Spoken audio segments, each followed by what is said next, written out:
Hi there, my name is Elizabeth Oswald, and this talk is about some joint work that was done largely in part of the REASSURE project, and our paper is called A Systematic Appraisal of Side Channel Evaluation Strategies. As I mentioned, this has been done in the context of a project, so I've got many co-authors here which all constitute some of the main contributors within the REASSURE project. This talk that I'm giving here is fairly simply structured. I just want to talk about what is the context of the research that I'm presenting, and this is largely the setting of device evaluations with regards to side channel attacks. And one of the key research questions that we came across as part of our project was, how well do existing security evaluations capture the true security level of a device? And so I want to speak a little bit about what kind of contributes to that, and then I want to focus on the three kind of evaluation regimes that we studied. So this is FIPS 140-3. This is an evaluation regime that has meaning in the context of North America, Canada, and also Japan. Then there is a kind of alternative variation, which is called common criteria. And there in particular, because common criteria really is a framework that can capture many different types of evaluations, I want to focus on the evaluation regime that is typically used in the context of secure ICs. And there, the rules of the game are largely set by a community of stakeholders called JHAS. And then I also want to speak a little bit about the kind of academic take on things, which I call here by the name worst case adversary, and I want to conclude at the end.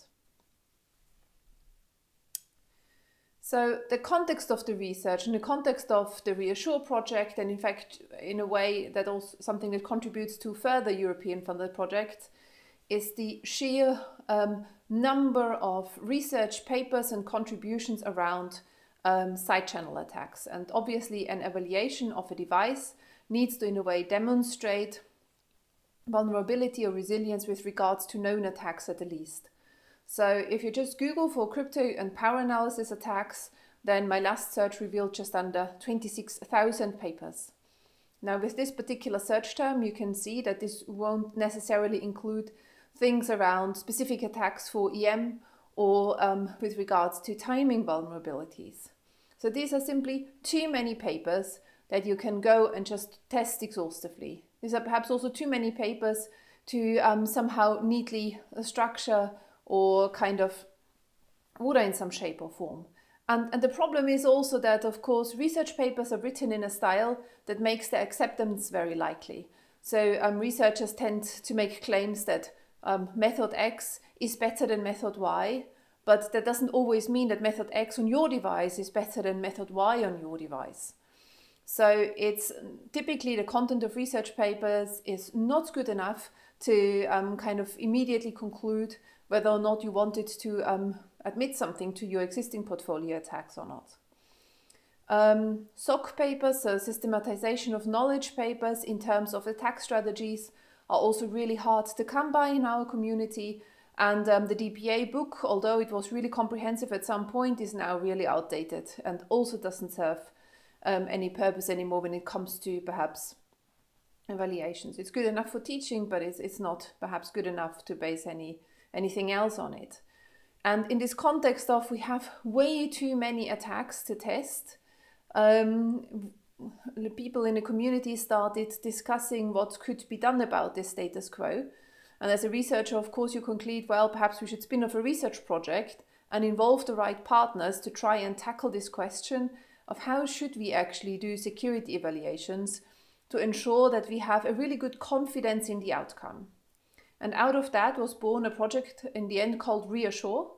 And I will say a little bit about that and its partners in a moment, but also in a vein of the dissatisfaction with the state of the art in making and kind of being convinced about the security of an implementation were two further research projects. One ERC project that is headed by François-Xavier Standard, and the other one is headed by me, and we come from two very different angles but very kind of similar hopes for the outcome, and this is to improve our confidence in the implementations that we produce. Now, to focus though on this particular piece of research, this is borne out in many ways from the REASSURE consortium. And in this project, we were lucky to have really every kind of representative of one of the stakeholders that you would find in an evaluation. So we had universities to kind of represent the typical academic researcher, manufacturers, IC manufacturers, the NXP, and large-scale integrators. Here a French company called Ademia. We had an evaluation lab, REASSURE from the Netherlands, and a certification body, ANSSI, from France. We tried to mirror all of that also in our industrial stakeholder boards, so to get a lot of good independent feedback on the work that we were doing. And we really concentrated on all sorts of aspects of security evaluations. And one of these aspects was really the research question. So if we now faithfully follow a specific evaluation scheme, how well does that scheme capture what we would call the true security level of a device at the end? So this brings us back now to this particular piece of work. And I want to just focus a little bit on this particular question, and then I will kind of review what actual evaluation schemes here really achieve at the moment. So how well do existing evaluation schemes capture the true security of a device? What does it actually mean, the true security level of a device? The question in itself alludes to a sort of best case adversary, an adversary who's still playing according to some kind of reasonable rules, but who has got all the information about the device that they could possibly have. So they have got full access to the specifications, so they are potentially insiders, and they have got at some point the ability to either profile the device themselves, or somebody else has done that and they have got access to this profiling information. And this is not such a straightforward kind of requirement to fulfill in practice, because of course real-world devices that try to achieve a high level of side channel security, they tend to be implementations that generate somewhere a lot of internal randomness, and this sort of creates a tension in the evaluation process whether or not to give the evaluator, so the mock adversary, so to speak, access to that randomness. And so when we then talk about true security level, then we talk about a kind of adversary that has access to all of that. Somehow they manage to get access to that. So when we then dig further into this question, how well does an existing evaluation regime capture the true security of a device, we need to kind of look at all of the steps that happen when we do kind of an evaluation stroke a set of attacks. So first of all, a setup needs to be built and traces need to be measured, and you need to be kind of sure that the traces have a good enough quality. For this, we have some metrics that one can compute early on, but very often the quality of a setup only becomes really clear when you're already doing some attacks. So it is quite often the case that you might do steps 1, 2 and get up to 3, and then you actually have to go back to 1 and revise parts of your setup. Step 2 here is detection and mapping, and this here refers to the process of running some more generic leakage detection. So you're running some statistical routines that flag up arbitrary data dependencies. Whether these data dependencies then really kind of lead to an exploitable attack is a different question. And mapping means trying to make sense of what these data dependent leaks might mean and what they, for instance, relate to: an intermediate value, an operation, part of a circuit. So all of these questions might be asked there. Then it gets to really actually doing sort of an attack, or leading up really to the attack. And this often means that in particularly powerful attacks, we would assume that an adversary has access to a high quality statistical model of the leakage characteristics of a device. This might mean they have to actually produce this model by doing some form of preliminary step, what I call here profiling stroke modeling. It could also be that somebody else has done that. And this really means that with known inputs and known randomness and known key, you kind of derive a statistical model. Then there's information extraction. So this is the use of the model together with some actual attack traces. And then there is the recovery of information from these traces in conjunction with your model, and then the ultimately key recovery. So these kind of steps all need to happen. And a particularly important one there is really how much quality you get from your profiling step. So now that I have kind of given you a bit of context where this research comes from, and we've talked a little bit about, so what is sort of the kind of true security level, and this is all about being able to have a good and accurate description of the statistical properties of the leakage. We'll now look at the actual leakage, kind of the evaluation regimes that are out there. And I could now have lots of kind of slides perhaps and explain a lot of details about how these evaluation regimes really work, but I decided to just have a single slide where I kind of give you a very concise comparison, so to speak, between the philosophy and the outcomes of the three different evaluation regimes. And we have chosen FIPS 140-3 and common criteria based evaluations, largely driven by the JHAS stakeholder board, because they are perhaps the template schemes that are then adopted also in maybe more niche communities. So if it comes to, for instance, pay TV and standards of how to make set-top boxes and stuff like that, or smart cards in this context, so they will be kind of driven also, or they will take these kind of schemes as an example. For instance, also in the banking industry, there's a scheme called EMVCO, and this is largely based on what the JHAS group kind of produces. So these are really the kind of the most important schemes to be aware of. Let's just start with FIPS 140-3. So this is a really young kind of standard. It's only come out last year, and it is now being kind of really required from this year onwards. And in fact, it's an approach which would argue that the question that we ask, so how well does an evaluation scheme kind of capture the true security level, that this isn't even particularly relevant or meaningful, because all what you want is to have a really good, so an efficient trade-off between how much an evaluation costs and a kind of a reasonable kind of claim that you can make afterwards. So actually in FIPS 140-3, you're not trying to really find what is the true security level of a device. All what you're trying to show is that your device meets some certain minimum standards for security. So FIPS 140-3, if you kind of look this up, then you will see this leads you to some NIST websites, which then give you documents which are largely placeholders, because the actual definition of that happens then in ISO documents, and there are three which are particularly relevant for side channel evaluations. The first one is ISO 17825. This here governs the actual attack side of things, and then we have got two more standards which kind of capture the setup side of things.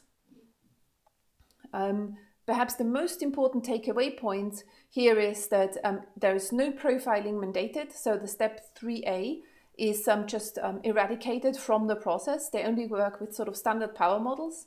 And in the case of symmetric key cryptography, so when you test standard sort of block ciphers or block cipher based constructions, you don't actually do an attack. There the standard says just do leakage detection and then stop.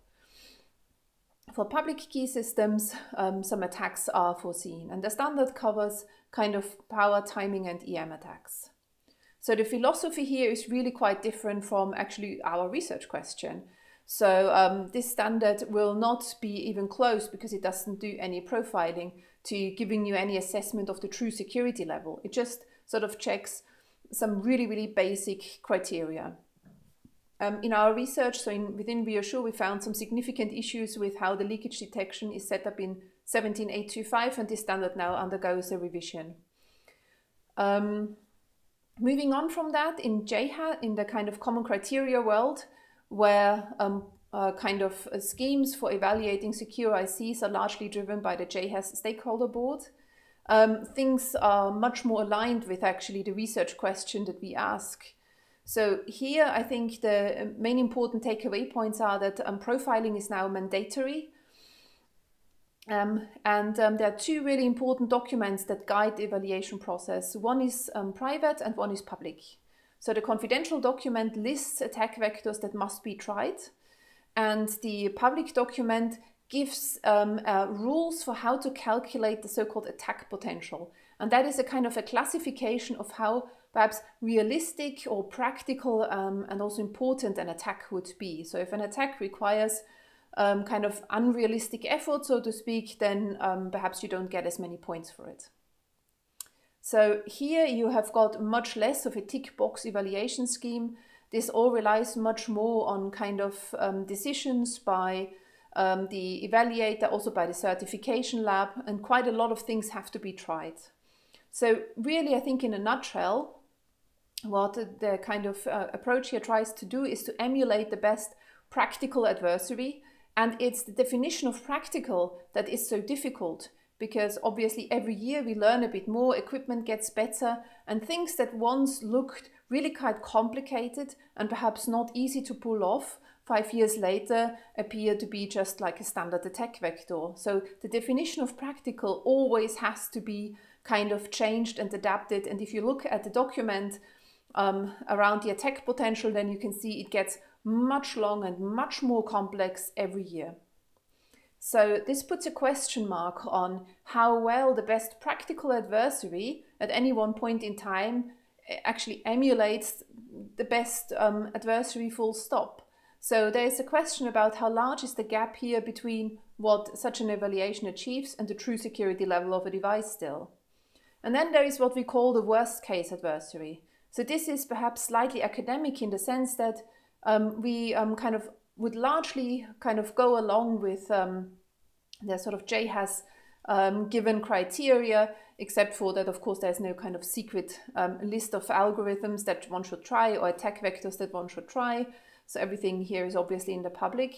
But the main difference here is that what I think academics suggest in much of the kind of recent work is that what you should be doing is actually do the best technically feasible attack. So if it's feasible to kind of have access to randomness whilst profiling, then you would do that. And you wouldn't have kind of a long drawn argument whether this is now practical or not. So here what we would argue is that this emulates the best technically feasible adversary at any one point in time. And here perhaps the gap is then also slightly better documented. So if, for instance, it's impossible in a device to access some specific randomness, then this would be clearly documented, and the impact on that would need to be explained on the kind of attacks that you can do as a result. Now, we looked at examples of these worst case adversaries in the literature, and there are a few. If you go and actually read REASSURE deliverables, you will see what we found. Some of them we actually produced ourselves. And the one that we mentioned in this paper that underpins this talk is one where we did a worst case adversary on a kind of what we call a challenge implementation of ANSI. So this is software with a lot of countermeasures, and you've got open source code. So of course, during profiling, you can also kind of make randomness predictable. In the original assessment from ANSI, you can sort of see that they can't find leakage up to 100,000 measurements. So it appears to be quite a robust implementation. And so in the context of other evaluation schemes, if NIST 140-3 would implement leakage detection correctly, then probably it would actually pass their test and would come out as a secure device or a secure implementation. But when you then instantiate a worst case adversary, and there is a chess paper by Bronchin and Standard, which does just that, then you can see that with just under 2,000 measurements, you can actually launch a successful attack. So you can see there's a massive, massive gap between the kind of detect and then stop methodology and actually running a worst case adversary. So this gap would then point towards that the outcome of a detect and then stop methodology doesn't give you much confidence, actually. Now I want to draw some conclusions here. So one of the conclusions is that the gap that I just mentioned is something to be really quite wary of in certain approaches. So, and in fact, there's not just a single type of gap, there are two types of gap to look out for. So one of them would be differences between the kind of outcome of an evaluation and the true security level of a device, so the best adversary that there is, because of the kind of evaluation method. So if you do detection versus an attack, then most likely a successful attack will require much fewer traces than any detection will, because generic detection methods are optimized to kind of show you many data-dependent leaks, but they're not optimized for trace efficiency. So this is one gap. The other one is there is also any method that you choose has got an inherent uncertainty, and this is related to theoretical guarantees that we can give for that method. And I mean, really simply put, the kind of simpler the statistical method, the better we understand it and the more guarantees we can give. So a very simple differential style attack with a profiled power model, we know something about its convergence and we know something about its trace efficiency. Whereas if you have to do deep learning, we know really nothing when it comes down to it. And both types of gap can be minimized by full disclosure and by the availability of randomness during profiling, because the latter one implies you can most likely use much simpler statistical techniques. Now, summarizing all of this, and this is perhaps the one takeaway that everybody can kind of have from this particular paper, even if you're not interested in the details, this here's our assessment of the remaining uncertainty in some of the evaluation steps. So if we look at measurement and preprocessing, from our point of view, there is always a medium uncertainty associated with it, because often you only know how good your setup is once you have done some attacks. Then there's detection and mapping.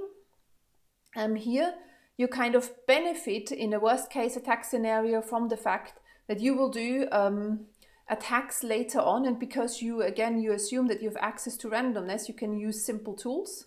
So this will probably give you some very conclusive results. In terms of the common criteria approach, if it so happens that the decision is that the best practical adversary doesn't get access to randomness, then this becomes already a much more delicate kind of business. And in the case of FIPS, this is at the moment disastrous, because the leakage kind of detection that is set up in 17825 is simply not correct. So you'll just get wrong results at the moment. When we then look at modeling, so there's nothing to be said for FIPS because it's not part of the scheme. So there's at the end no statement. In the worst case adversary approach, this has some inherent uncertainty, but it's low because we assume that we will have access to randomness. And for common criteria, this could be potentially really high, depending on what your best practical adversary would look like. If you can have access to randomness, then this will be like in the worst case adversary, and if not, then everything is kind of up and hanging up in the air. Information extraction, we know reasonably well how well this works. And then we've got information processing. And here it's again, if we can use something simple, then we have guarantees, we understand these methods. If we have to use sort of advanced techniques, then inherent in these techniques is a lack of convergence sometimes. So analytical methods might not converge to anything really, and with deep learning, the bets are up anyway. So if we then put everything together, then the overall kind of uncertainty is probably the least in the worst case adversary, because we simply have all the information that we need. It's okay for the common criteria based approach with the JHAS rules and the kind of approach. And we have absolutely no guarantee for the outcome of the FIPS-based approach at the moment. So this brings me to the end of this presentation. Thanks again to my co-authors for 3 exciting years, and thanks to our funders for making this research possible.